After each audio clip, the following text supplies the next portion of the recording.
Aida, Po? si Edgy ba dumating na? Wala pa po, ma'am eh. Ma'am, kamusta na po si Sir Kevin? Maayos na po ba lagay niya? Makakauwi na po ba siya? Sana naman.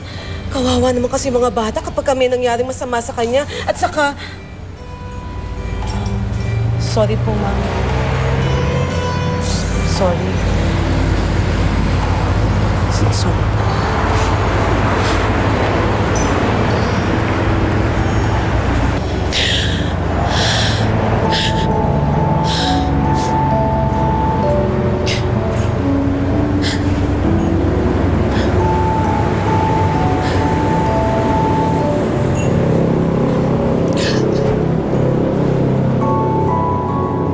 Biglang-bigla, hindi na ako sigurado kung minahal ba talaga ako ni Kevin.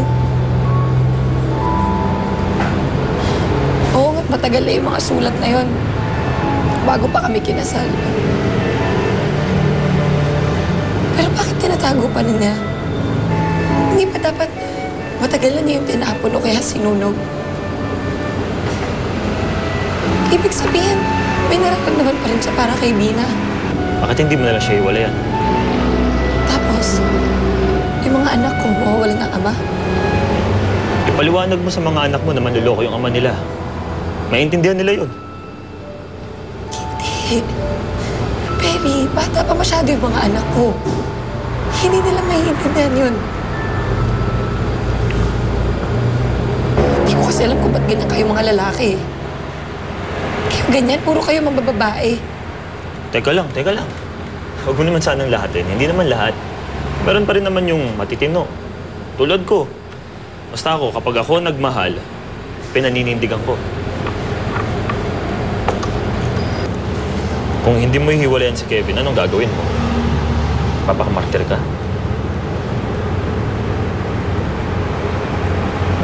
Paglalaban ko siya. Paglalaban ko ang ama ng mga anak ko.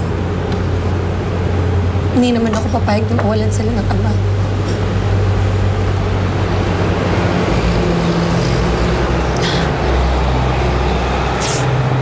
Pasensya ka na, Perry, ah. Pati tuloy ikaw na papagsabihan ko na ng problema ko. Okay lang yun. Stella, hindi mo lang naman ako suki dito eh. Ibigan mo rin ako, ha? Ano yan? Okay lang yun.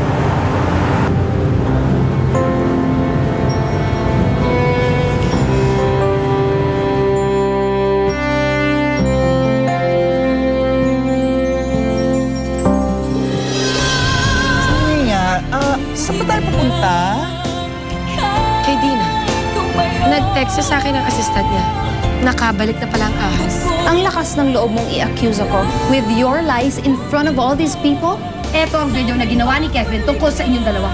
At ito ang nagpapatunay na ikaw ang kabit ng asawa ko. Binanggit mismo ni Kevin ang pangalan ko as his other woman. Men are polygamous by nature. They're never happy with just one partner. Men are naturally closer to their mothers more than anyone else. They normally follow what their mothers approve of. Hindi lang ikaw ang marunong mag-Ingles. Stella, I told you, nothing's happening between Dina and Kevin. Kung ano man nangyari before, that was a long time ago. They're just friends now. Kung hindi ikaw ang magiging bagong manugang ko, sino?